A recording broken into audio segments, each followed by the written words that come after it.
In the heyday of magazines, few writers were quite as influential as Gay Talese. He turned meticulous reporting and quiet observation into richly crafted stories that continue to inspire journalists to this day. Kelefa Sanneh has the fine print. I've always been a very slow writer. The Kingdom and the Power took me 6 years. The Kingdom and the Power, Gay Talese's 1969 book, recounted power plays and family feuds at the New York Times, where he rose from copyboy to reporter. Most journalists are restless voyeurs who see the warts on the world, the imperfections in people and places. A work of nonfiction that read like a well-observed novel, it was his first bestseller. The sane scene that is much of life, the great portion of the planet unmarked by madness, does not lure them, like riots and raids, crumbling countries, and sinking ships. And I want the reader to have a picture in mind, as I have myself. Gay Talese is a legend among writers and reporters. His career, both celebrated and at times controversial, spans some 70 years. Recently, the New York Public Library acquired his professional and personal archive. The first piece you ever wrote in the New York Times was about the New York Times. There used to be a sign, a headline sign, millions of bulbs that form 5-foot-high letters. In New York City, That sign revolved around the New York Times building, which was a fixture in Times Square during the early 20th century. Hardly anyone thought about who changed the light bulbs. There used to be a guy on the 4th floor of that building who would write in a machine that would put the bulbs around the building that made the headlines. James J. Torpy got his name in the paper.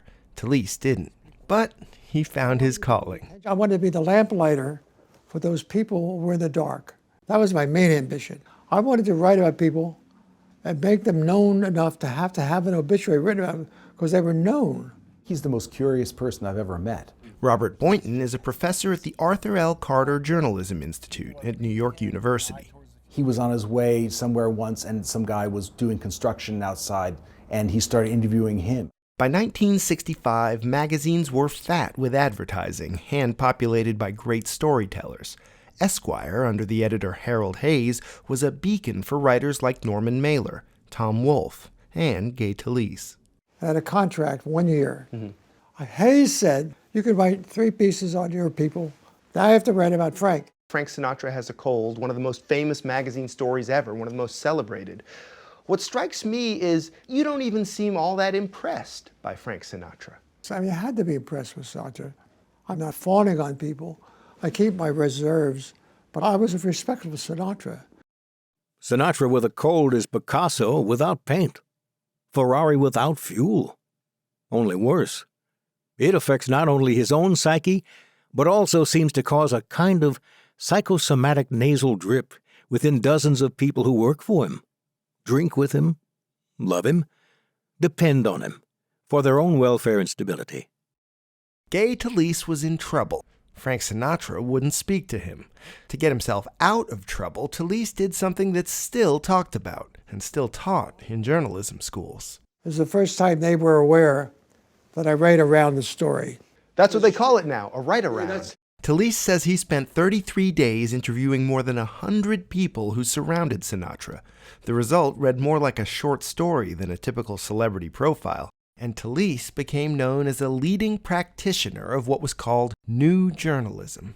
Talese really takes this sort of cinematic approach, which did not exist before in the very sort of flat corporate writing of, say, Time or Newsweek. That really was dominant in that time. Did you know that this piece was resonating right away? Truthfully, no. I didn't care about the Sinatra piece.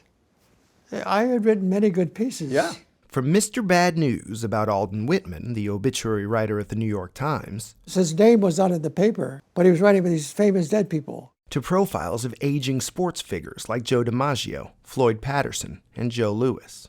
I think about your famous profile of Joe Louis, the boxer, which starts with him not talking to you, talking to his wife. Yeah.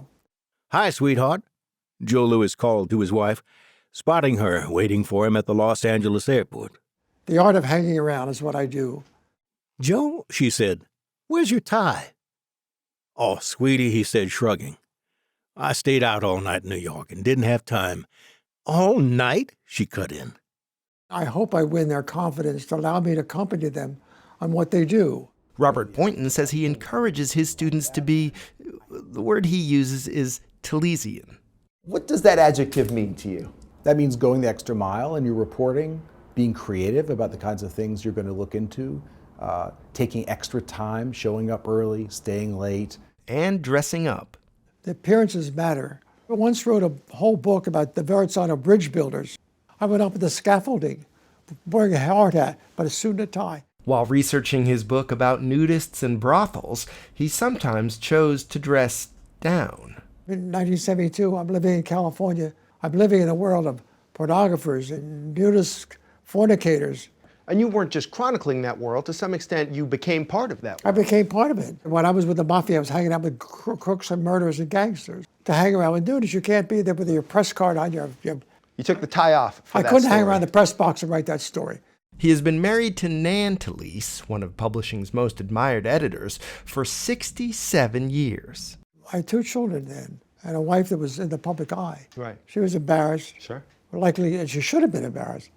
And I was sort of embarrassed too, but I wanted this story. There's something about me, and a lot of journalists, Yeah. they care a lot about the story. Got to get the And story. they're willing to take the rap to get the story. It turns out Nan has been the story all along. I have a long-standing relationship with a book called A Nonfiction Marriage. It's about my marriage to a woman of great achievement. We've heard about this for years. We're not done. Our marriage is not done yet. Gay Talese won't be pushed, although not long after we talked to him, he revealed that he is battling Parkinson's disease. He is now 94. I should be at least as good as my last best work. Does that suggest that maybe your best book is yet to come? We always hope that's true. For most of his career, he's worked in this office in the basement of his brownstone on New York's Upper East Side. Here, there's no sunlight, no phone, no outside distractions. He's surrounded by photos and every note he's ever taken on every story. Meticulously saved memories of a job well done. When I die, I want to have everything I wrote not embarrass me in my afterlife. I think I've done that. I would die with the satisfaction that I did my best at all times.